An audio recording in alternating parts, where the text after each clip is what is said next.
జాతి మరువని నేత రాజీవ్ 404 ఎంపీ సీట్లు గెలిపించిన మహానేత. స్వతంత్ర భారతంలో అత్యధిక ఎంపీ స్థానాలు గెలిపించుకోగలిగిన మహానాయకుడు రాజీవ్ గాంధీ. అతి చిన్న వయసులోనే భారత ప్రధానిగా బాధ్యతలు చేపట్టి దేశాన్ని సాంకేతిక విప్లవం బాట పట్టించిన దార్శనికుడు రాజీవ్ గాంధీ.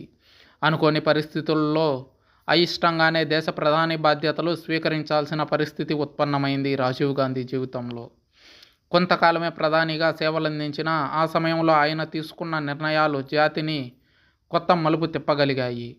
ఓటింగ్ వయసు తగ్గించడం, దళిత, ఆదివాసీ, గిరిజనుల వర్గాల అభ్యున్నతికి తీసుకున్న చర్యలు, స్థానిక సంస్థల్లో మహిళలకు రిజర్వేషన్లు, టెక్నాలజీ మిషన్ల ప్రకటన, ఫిరాయింపుల వ్యతిరేక చట్టం, విపక్షం పట్ల చూపిన గౌరవం వంటి అనేక అంశాలు ఒక ప్రత్యేక ప్రధానిగా ఆయనను నిలిపాయి. మృదు స్వభావిగా, ప్రజాస్వామికవాదిగా, మితవాదిగా, శాంతి సమతుల్యతకు పెద్దపీట వేసిన నాయకుడిగా ఆయన వ్యక్తిత్వం దేశంలోని కోట్లాది మంది యువతను కాంగ్రెస్ పార్టీలో చేరేందుకు ప్రేరేపించాయి. రాజీవ్ గాంధీ 1944 ఆగస్టు 20న ముంబైలో జన్మించారు. తల్లిదండ్రులు మొదట పెట్టిన పేరు రాజీవ్ రత్న. ఇది ఇందిర తల్లి పేరు కమలా కావటంతో అదే అర్థం వచ్చేలా రాజీవ్ అని, తండ్రి జవహర్ పేరును సూచించేలా రత్న అని కలిసేలా ఈ పేరు నిర్ణయించారు. స్కూల్ చదువు తర్వాత రాజీవ్ గాంధీ కేంబ్రిడ్జ్ ట్రినిటీ కళాశాలలో చేరారు. అయితే త్వరలోనే లండన్ ఇంపీరియల్ కాలేజీకి మారారు. అక్కడ మెకానికల్ ఇంజనీరింగ్ కోర్స్ పూర్తి చేశారు. బాల్యం నుంచి సైన్స్, డ్రాయింగ్, ఫిలాసఫీ సబ్జెక్టులంటే ఇష్టపడే రాజీవ్కు విమానం నడపాలనే కోరిక బాగా బలంగా ఉండేది. దీంతో ఇంగ్లాండ్ నుంచి తిరిగి రాగానే ఢిల్లీ ఫ్లయింగ్ క్లబ్ ప్రవేశ పరీక్షలో పాస్ అయి కమర్షియల్ పైలట్ లైసెన్సును పొంది దేశీయ విమానయాన సంస్థ ఇండియన్ ఎయిర్లైన్స్లో పైలట్గా జీవితాన్ని ప్రారంభించారు రాజీవ్ గాంధీ. కేంబ్రిడ్జ్లో ఉండగా తనకు పరిచయమైన సోనియాతో మొదలైన ప్రేమ వివాహానికి దారితీసింది. 1968లో ఢిల్లీలో వీరి వివాహం అంగరంగ వైభవంగా జరిగింది. తల్లి ఇందిరా ప్రధానిగా ఉండటం, సోదరుడు సంజయ్ గాంధీ కాంగ్రెస్ పార్టీలో చురుకైన పాత్ర పోషించే రోజుల్లోనే రాజీవ్ ఏనాడు రాజకీయాల్లో తలదూర్చలేదు. వయసులో తనకంటే చిన్నవాడైన తమ్ముడు సంజయ్ గాంధీ ఎంపీఐ పార్లమెంట్లోకి వెళ్ళినప్పటికీ రాజీవ్ గాంధీ ఏనాడు యాక్టివ్ పాలిటిక్స్ జోలికి వెళ్ళలేదు. కానీ 1980లో జరిగిన విమాన ప్రమాదంలో సంజయ్ గాంధీ మరణంతో తల్లి బాధ్యతలు పంచుకోవాల్సి వచ్చింది. పార్టీ పెద్దల కోరిక, తల్లి ఒత్తిడి మేరకు సోదరుడు ప్రాతినిధ్యం వహించిన అమేథీ నుంచి ఉప ఎన్నికల్లో లోక్సభకు ఎంపికయ్యారు రాజీవ్ గాంధీ. దేశవ్యాప్తంగా పర్యటించి కాంగ్రెస్ పార్టీని విభాగాలుగా బలోపేతం చేసే కార్యక్రమంలో అనేక మంది యువకులను నాయకులుగా తీర్చిదిద్దారు రాజీవ్ గాంధీ. వైఎస్ రాజశేఖర్ రెడ్డి లాంటి నాయకులు రాజీవ్ ఇచ్చిన ప్రోత్సాహంతోనే రాష్ట్రంలో కాంగ్రెస్ పార్టీకి యువ పిసిసి అధ్యక్షులుగా ఎన్నికయ్యారు. ఆసియా క్రీడలకు 1982 నవంబర్లో ఆతిథ్యం ఇచ్చిన వేళ గత ప్రభుత్వాలు కుదుర్చుకున్న ఒప్పందానికి కట్టుబడి అతి తక్కువ సమయంలో అనుకున్న రీతిలో ఆయా స్టేడియాలను తీర్చిదిద్ది ఆ క్రీడలు సాఫీగా జరిగేలా చేసి తన శక్తి సామర్థ్యాలను చాటుకున్నారు రాజీవ్. కాంగ్రెస్ ప్రధాన కార్యదర్శిగా పార్టీకి నూతన జవసత్వాలు నింపి దళిత, గిరిజన, ఆదివాసీ వర్గాలకు పెద్దపీట వేశారు రాజీవ్ గాంధీ. అయితే 1984 అక్టోబర్ 31న సిక్కు తీవ్రవాదుల చేతిలో నాటి ప్రధాని ఇందిరాగాంధీ దారుణ హత్యకు గురైన విషయం తెలిసిందే. ఈ ఘటన యావత్ భారతదేశాన్నే కాదు, యావత్ ప్రపంచాన్నే షాకు గురి చేసింది. తన ఇంట్లో తన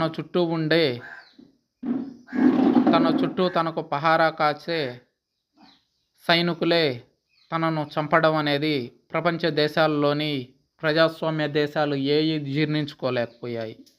తల్లి మరణాన్ని దిగమింగుకుంటూనే పార్టీ నిర్ణయం మేరకు రాజీవ్ దేశ ప్రధానిగానే కాక పార్టీ అధ్యక్షుడిగా కూడా బాధ్యతలు స్వీకరించారు. అప్పటికి ఆయన వయసు కేవలం 40 సంవత్సరాలే. తల్లి అంత్యక్రియలు పూర్తి కాగానే లోక్సభను రద్దు చేసి ఎన్నికలకు వెళ్లి ఏకంగా 404 సీట్లు సాధించి అప్పటి వరకు జరిగిన 7 లోక్సభల్లో ఏనాడు కాంగ్రెస్ సాధించనన్ని సీట్లు సాధించారు. నేటికి అదొక చెరపలేని రికార్డుగానే మిగిలిపోయింది. ఆ చరిత్రను ఎవ్వరూ బీట్ చేయలేకపోయారు. చిన్న వయసులోనే ప్రధాని బాధ్యతలు చేపట్టిన తక్కువ కాలంలోనే రాజీవ్ పలు సంచలన నిర్ణయాలు తీసుకుని కొత్త చరిత్రను లిఖించారు. భారతదేశ ప్రజల మధ్య ఐక్యతను కాపాడుకుంటూనే 21వ శతాబ్దంలోకి దేశాన్ని నడిపించటమే తన లక్ష్యం అని ప్రకటించారు రాజీవ్.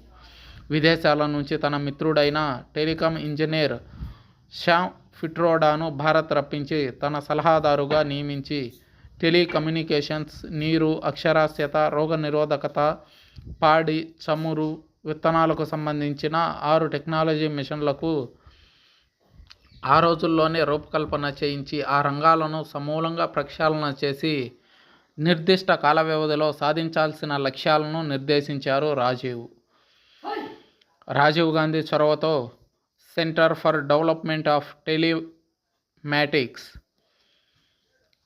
సిడిఓటి 1986లో మహానగర్ టెలిఫోన్ నిగమ్ లిమిటెడ్, విదేశీ సమాచార నెట్వర్క్ లిమిటెడ్ సంస్థలు టెలికాం సేవలను పట్టణ ప్రాంతాలకు అందుబాటులోకి తేగా గ్రామాల్లో టెలికాం నెట్వర్క్ను విస్తరించేందుకు పబ్లిక్ కాల్ ఆఫీస్ పిసిఓ విప్లవాన్ని ప్రారంభించారు రాజీవ్ గాంధీ. రైల్వేలను ఆధునీకరించడం, కంప్యూటరైజ్డ్ రైల్వే టికెట్లను అందుబాటులోకి తేవటం రాజీవ్ చొరవతోనే సాధ్యమయ్యాయి. ఆర్థికపరమైన విషయాల్లో రష్యా మీద అతిగా ఆధారపడడం మాని మనకంటూ స్వతంత్ర ఆర్థిక విధానం అవసరమని రాజీవ్ నిర్ణయించారు. మన పారిశ్రామిక రంగంలో టెక్నాలజీని బాగా ప్రోత్సహించడమే. ఆ విధంగా టెక్నాలజీ వాడే సంస్థలకు పన్ను రాయితీలు ఇచ్చారు రాజీవ్ గాంధీ. రక్షణ, వాణిజ్య, విమానయాన సంస్థలకు సంబంధించిన దిగుమతి విధానాలను సంస్కరించారు. విదేశీ పెట్టుబడులను ఆకర్షించడం, పరిశ్రమలను ఆధునీకరించడం లక్ష్యంగా పెట్టుకుని ముందుకెళ్లారు రాజీవ్ గాంధీ. పాశ్చాత్య దేశాలతో ఆర్థిక, శాస్త్రీయ సహాయ సహకారాన్ని విస్తరించడంలో భాగంగా అమెరికాతో ద్వైపాక్షిక సంబంధాలను మెరుగుపరిచారు. రాజీవ్ ఆధ్వర్యంలోనే కేంద్ర ప్రభుత్వం 1985లో 52వ రాజ్యాంగ సవరణ చేసింది. రాజ్యాంగం 10వ షెడ్యూల్లో ఫిరాయింపుల నిరోధక చట్టం చేర్చారు. అయితే ప్రస్తుతం ఫిరాయింపుల నిరోధక చట్టం ఉందా లేదా అనే అనుమానం యావత్ భారతదేశాన్ని కుదిపేస్తుంది. 1973లో మొట్టమొదట ఇందిరా ఫిరాయింపులకు వ్యతిరేకంగా రాజ్యాంగ సవరణ బిల్లును ప్రవేశపెట్టారు. కానీ అత్యవసర పరిస్థితి కారణంగా అది అమలు కాలేదు. సవరణ బిల్లు అమలులోకి వచ్చిన తర్వాత దేశ రాజకీయాల్లో ఫిరాయింపులకు ముగింపు పలికినట్లయింది. అయితే అందులో ఉన్న లొసుగుల కారణంగా ఫిరాయింపులు ఇప్పటికీ కొనసాగుతూనే ఉన్నాయి. తల్లి రూపొందించిన జాతీయ విద్యా విధానంలో దళిత, గిరిజన, ఆదివాసీలకు అగ్రస్థానం దక్కలేదని భావించిన రాజీవ్ 1986లో నూతన విద్యా విధానాన్ని తీసుకొచ్చారు. మరుసటి ఏడాది ఆపరేషన్ బ్లాక్ బోర్డ్ పేరుతో దేశంలోని మారుమూల ప్రాంతాలకు విద్య అందేలా ఏర్పాట్లు చేశారు. 100 కంటే ఎక్కువ స్టూడెంట్స్ ఉన్న ప్రైమరీ స్కూళ్లలో అదనపు టీచర్లను నియమించి వారికి వేతనాలు ఇచ్చే అవకాశం కల్పించారు. 1985లో ఇందిరాగాంధీ నేషనల్ ఓపెన్ యూనివర్సిటీని ఏర్పాటు చేసి దూర విద్యను ప్రోత్సహించారు. విద్యార్థులకు కంప్యూటర్ విద్య అవసరమని గుర్తించి ఉన్నత విద్యా సంస్థల్లో కంప్యూటర్ కోర్సుల ప్రారంభానికి చొరవ చూపారు. అప్పటి వరకు ఉన్న విద్యాశాఖను మానవ వనరుల అభివృద్ధి శాఖగా పేరు మార్చి దానికి పివి నరసింహారావును మంత్రిగా చేసి దేశవ్యాప్తంగా ప్రతి జిల్లాలోనూ ఒక నవోదయ స్కూల్ వచ్చేలా చేశారు. దానికి జవహర్ నవోదయ అనే నామకరణం చేశారు. గాంధీజీ కలలు కన్నా గ్రామ స్వరాజ్యానికి రాజీవ్ పెద్దపీట వేశారు. స్థానిక సంస్థలలో మహిళా రిజర్వేషన్ ఆయన పుణ్యమే.